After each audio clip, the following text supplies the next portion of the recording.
Our next talk is Trend 6, and it's by Boris Hadanovich, who is engagement and partnership member for the UK Safer Internet Centre.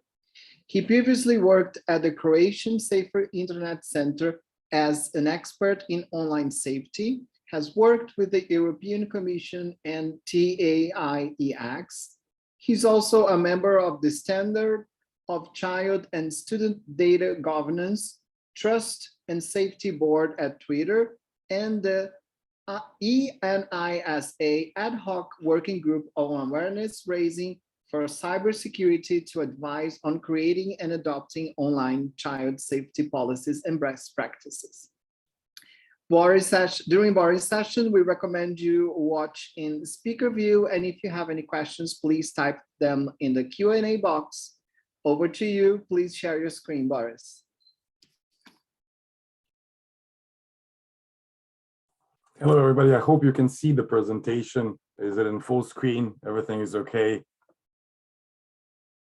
Thank you, Bruno, for the invitation as well, for the introduction, and thank you to the organization for the invitation. I think this is my second or third time that I have been delivering these sessions. So it's really, it's an honor. It's an honor and privilege to be here, especially I know that I'm one of the last presenters. So it's me, I'm standing in between you and the end and a quiz and then the end. So I'll be careful to use your attention and time, I think, wisely. I got the topic today, which is a pretty big topic, which is the future of some of the digital challenges in education. And in the last year, all of us, I think, have realized what are the opportunities of education through digital devices, through digital ways of delivering like this one.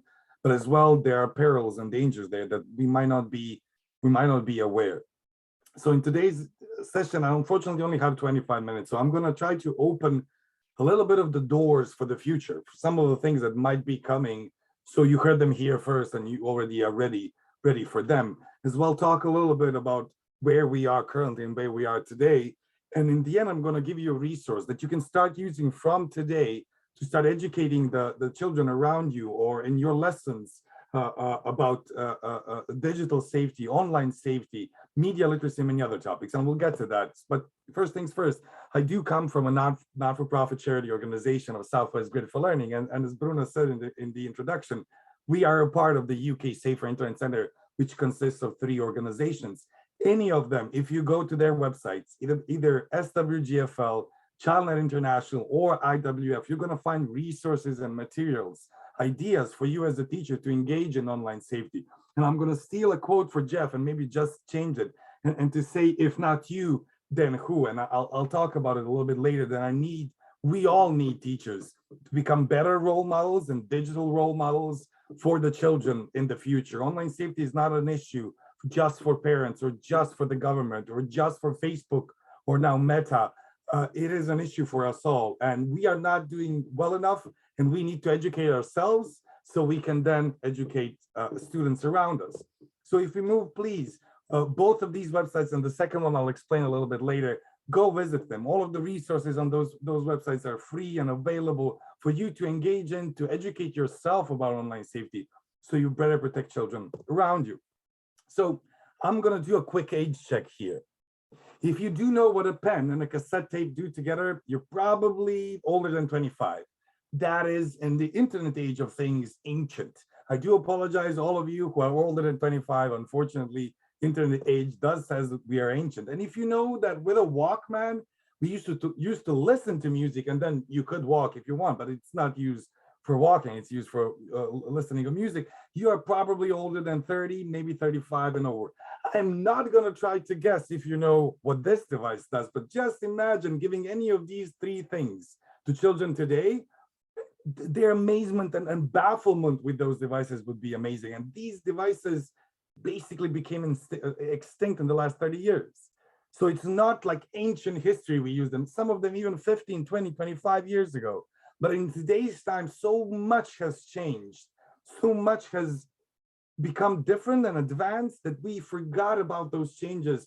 And now I'm tasked of looking forward. So I hope I can bring you on that journey. But if you're still using digital services like this, please maybe stay after the session. I might have a better way of showing you what to do. So first things first, and I love many quotes from Jeff as below. And I think one of my topics, or one of the, I would say, images that I like to use, especially working with professionals as teachers, is building bridges, and building bridges of communication between students and teachers.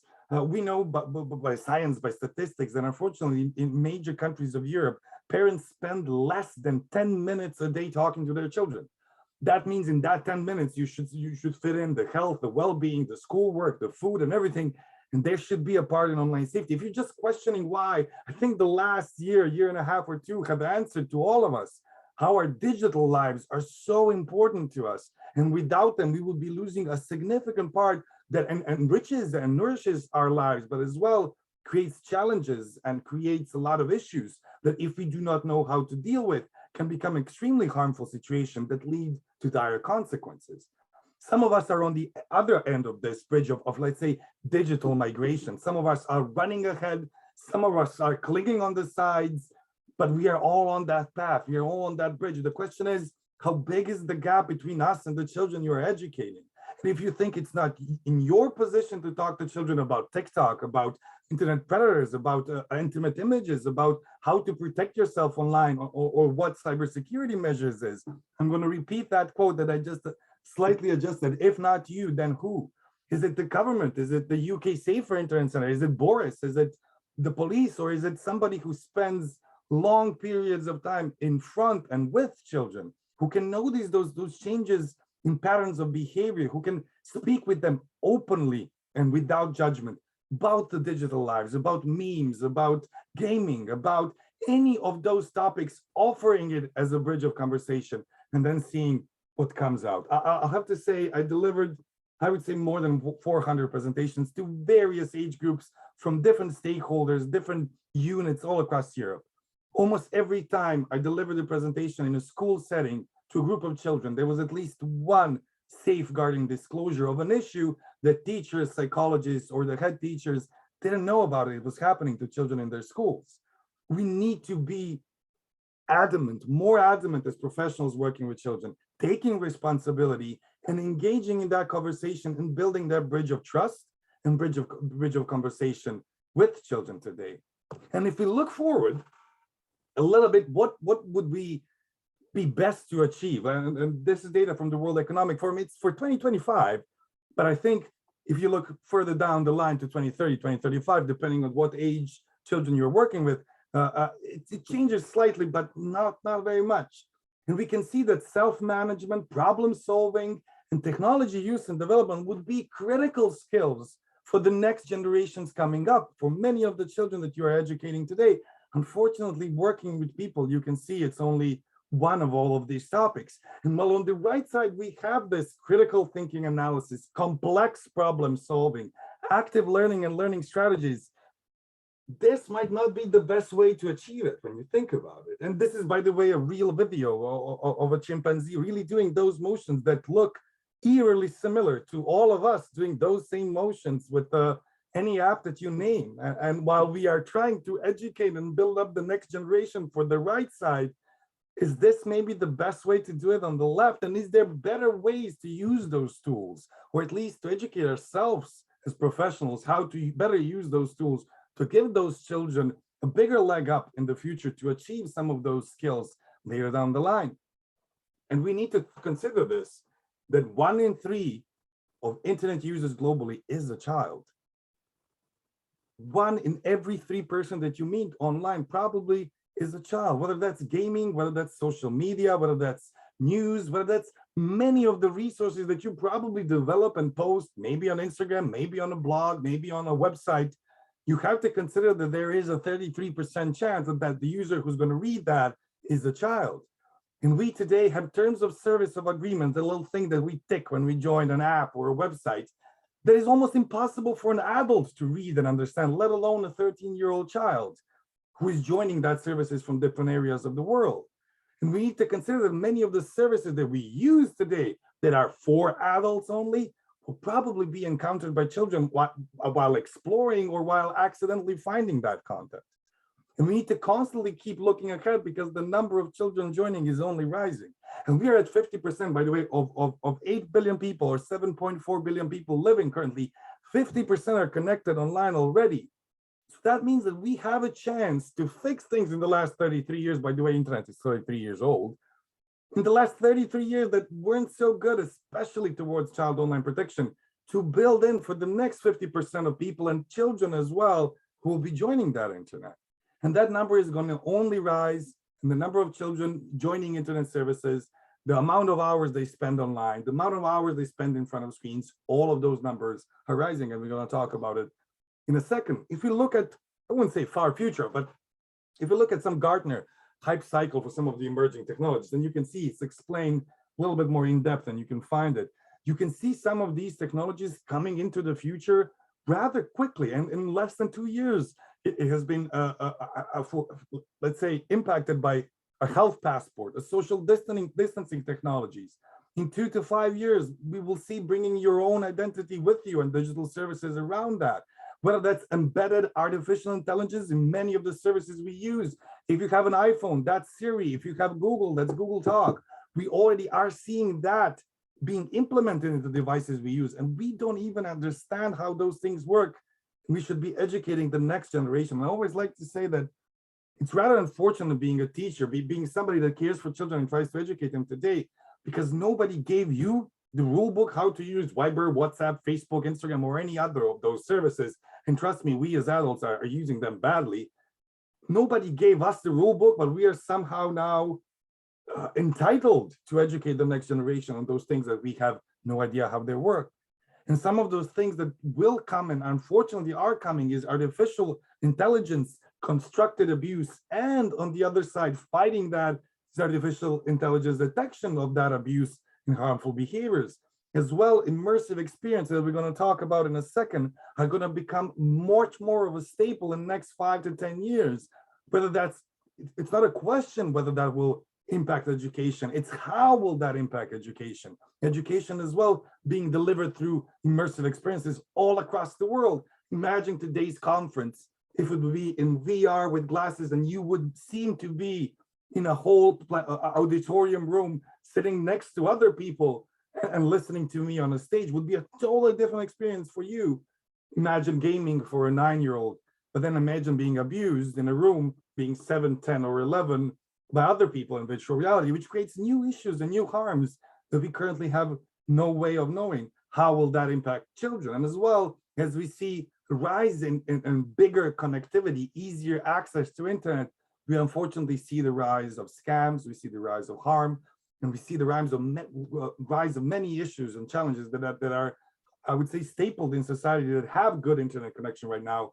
And many new countries now coming up and developing are having that internet access given to the people, and we say the same things coming up. So there are many technologies coming in the next 10 years, and this is just some of them that will probably confuse and probably make this area of child protection in general, but child online protection specifically different. I choose this slide just for timekeeping and to make it a little bit easier to maybe highlight 3 things that I think professionals, adults today need to understand better, because that's going to be the world for children. And on the upper left, you can see that this is a deep fake. If you don't know what a deep fake is, Google it, educate yourself. Deep fake is a combination of a body of a person A, combining it with a face of a person B, but making it say and do absolutely everything that person A never did or person B never said, but combining both of those, face of one person and body of another, and creating what's called a deep fake that could be made to look like former President Obama, Boris Johnson, or any other politician. Or it can be engaged, as we see, in fun like this, for maybe an image that would seem fun, but then we saw those same things being applied to pornography, to abuse towards many other people, using their faces and putting them on somewhere where they have never said that or never been. How to defend against that, and how to educate that not even a video is proof, and that we cannot no longer trust our eyes by seeing something on video that it must be true. It's a rather big question to educate children. And then if we move, I don't mean Meta as the new Facebook name of the company. This is not there. It's the metaverse that Facebook is trying to push really hard. And they said they're not going to be able to build it alone. It's a combination of virtual reality with immersive technologies, where you would be in some future time able to live in the digital space, similar to how have you been living in the real world, in the physical space.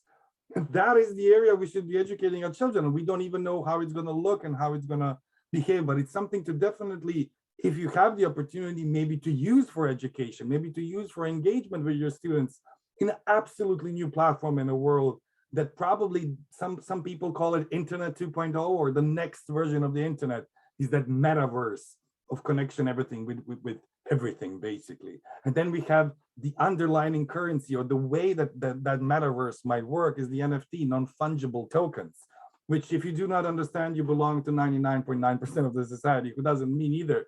But I do know that people are engaging in that cryptocurrency exchange almost on a daily basis. And you heard about many cryptocurrencies, but this one especially is quite opposite of all of them, because NFTs give you the unique right to identify that you are an owner of a piece of digital art or digital technology, whatever it is. And while many can screenshot it and copy it, you hold the proof that you have the original. And one of those digital artists named Beeple just sold not so long ago his whole art, 5,000, I think, images in JPEG for $69 million. So while we might think that's not a big deal, or it doesn't affect you, it is a part of the future that the children that you are educating today will grow up to live in. And this is 60 seconds online. And that's like 100 years in real life. That is the amount of data. We can look that in 2018, we spent how much money online, and in 2019, and then you say how many emails are sent every minute. Those are staggering statistics that surround all of us every second of the day. And then we go to 2020 and we see all of those numbers practically explode and skyrocket. And that's all us that we have contributed as adults and children as well, into create this digital space that is absolutely unfathomable by us in our little animal brains, as you saw scrolling down some feeds of apps, to understand that every minute we spend more than $1 million online, but at the same time, more than 138,000 images are uploaded to Instagram and Reddit. And you can see those statistics and dive a little bit deeper later on. As a teacher, as an educator, it's really important to stay educated of the new things coming up. And I don't know if anybody sent you the email or the update, but TikTok is the #1 app in the whole world for quite some time. And this is the first data that I can find from June, but it's now even allegedly surpassing YouTube in the amount of hours being watched on the app. So if you do not have a TikTok account, open it today, engage there and see what are those dangers, what are the opportunities for children that are engaging on those apps. But even more importantly, maybe figure out how you can use TikTok for good, for education, for language education anyway. There are plenty dangerous things that you can find online. Let's create more educational materials. Unfortunately, as said, there's 10 pornographic websites for one educational website. So we all need to do more to bring more positive and good content into the limelight of children and young people. And if you quickly move, and this is data from 2017, but it wouldn't look much different than today, where are children being cyberbullied, where if there is an existence of videos and images connected to your name or your person, there's a higher chance of you being bullied. And then we saw some research coming out from the last year that those numbers of cyberbullying, or bullying basically to digital means, we don't mean that cyber thing anymore, we understand what it means, is just increasing or staying the same. But we saw 25% year-on-year increase compared to 2019. And the most worrying factor there is that if you combine the answer to the question, do your parents or guardians know about your experiences of being bullied, almost 43% of them said no or some of it, which will basically mean no. And that's my personal experience. In every session that I said and leaned towards children, I said, okay, what would you do if you encounter or have been in a harmful situation? Like, all of them say, I would reach out to a trusted adult. And I say, bravo. And then I lean in and ask, but would you really? And they say, nah. And we know that from research. Less than 5% of children who end up in situations of harm online reach out to a trusted adult. And between 40 and 60% of children up until the age of 18 will encounter or be in such situations. We are not building those bridges. We are not allowing the space for children to talk about the issues that are important to them much more than we think they are. They're using words, they're using names. The stars and influencers in their minds are totally different people than they are for you and me. And while we can justify or judge Arnold Schwarzenegger or Julia Roberts, what they say or think, which are, by the way, ancient superstars in children's and young people's minds, influencers are the ones who are currently stars, whether they are influencing on beauty, on makeup, on car repair, car mechanics, whether that's gaming. They are spending much more time with our children today, influencing how they think, what they do, what they play, what they wear, than anything we can say and do. So for all teachers and parents here listening today, I'll give you a simple set of questions to ask yourself. And if you do not know those answers to those questions, you need to talk to your children and listen. So listening to them, who is the influencer?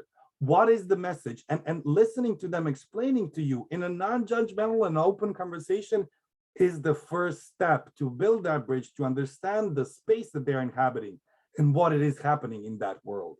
We cannot discuss the future without discussing gaming. Gaming is the biggest entertainment industry currently in the world. It's not even touched by any industry. And if you see, the numbers are just staggering. And this is only USA. More than 214 million players just in the USA. And I will quickly ask you, what is the average age of a gamer today? And you might think, you might guess, I'll give you the answer. It's between 35 and 44. Gaming is not child's play. It never was. All of the games are geared towards the 35 to 45 age bracket. That's why it's not age appropriate for children to play. And we play games with others. That is the point, and most of us do that. So when we engage with others, there are challenges and benefits, but there are dangers as well. And the question is, if this world is the world, combining that with metaverse that we spoke, are we ready for that? Are we ready to educate children how to stay safe in that space? I think that's a big question. I just added this morning. This just happened a couple of hours ago. League of Legends, or Riot, the company that owns League of Legends, is in discussions to make that e-sport a part of the Olympics. So if you think this is like the far-flung future, no, it's not. It might happen in the next couple of years that you would see people gaming as a part of the Olympic Games. That is the life we are living right now, and that we need to educate ourselves more so we might help children. And one of the things I'd like to talk about is digital diet. And I'm aware of my time and I only have 4 minutes left. Please start considering your own digital diet, not your real physical diet, of course, less pizzas, less hamburgers, more broccoli.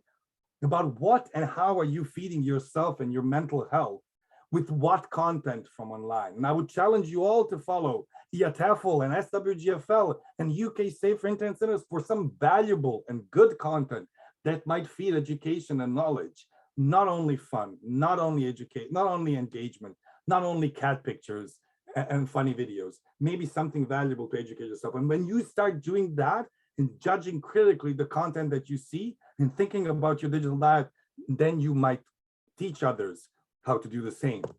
So we come to the question of this: whose, as I said in the beginning, if not you, then who? Whose responsibility is that? It's all of us. We have made this internet. We have created it and made it popular. It is us who can make it better for children. And it's us who can educate ourselves better so we can protect them. And I know many of you say, well, really nice for you, Boris, to go and speak to children about the topic, but I have no idea what Tick Tick Mick Mick, what the newest app is, and how can I do that to educate children? First of all, thank you for thinking that. If you are, good job.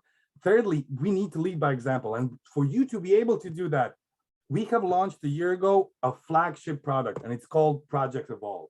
It's available right now, and you can visit the website. But for me, not to tell you too much about it, I have a video that I hope audio and video will play that will make the most easiest for you that is possible to give sessions to children which are already created for you on the diverse topics, how you can protect them and how they can be safer in a digital environment with a higher level of digital literacy. I'm just going to wait a second for this video to load, and I hope you can hear it.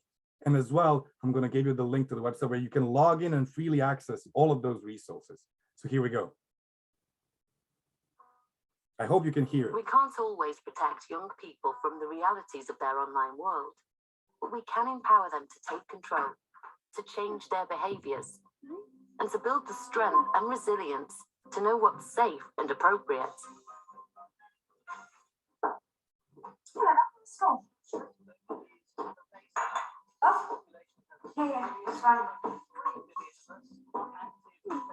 Educators are in a unique position to shape how children interact digitally, whether they're in school or not. Oh man, you suck at this game. Project Evolve is a free platform for teachers full of ready-to-use resources. Dinner will be ready in 5 minutes. Oh, can't it wait a minute? That provide children with the information they need to make the right decisions online. On topics like self-image, identity, online relationships, online bullying, and security. And with resources tailored for all from early years to education leavers, it's relevant to every child, no matter their age, abilities, or experience with technology. The platform gives teachers the tools to meet the unique needs of every child in their class and empower their children to make stronger, informed choices for the technology they use every day. No, don't stay too late. No, I won't.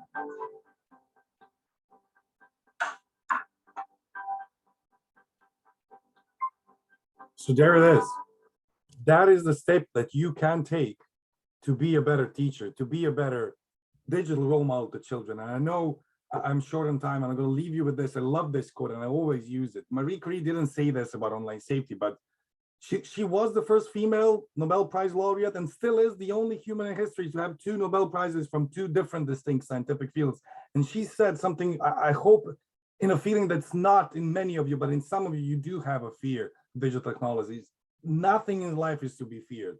It is only to be understood. And now is the time to understand more so that we may fear less of the internet, of the future for our children, but as well of ourselves and our own safety. I think I have the last 5 minutes for questions, but please do visit the swgfl.org.uk website.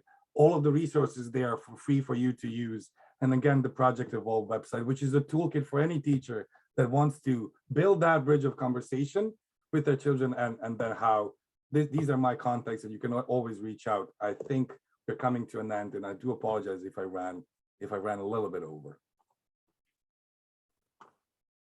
Thank you, Boris. I loved this PSA video. I loved how you managed to motivate us to focus on child protection, and all the ideas that you shared, talking about the future challenges. How can we support students on that? Wonderful, wonderful. Let's see if we have any questions. No, we don't have any questions. So now we're going on a 15-minute break. But I would like to highlight for you to come back at 7:30 for our Kahoot quiz. Don't forget that. Thank you so much, Boris.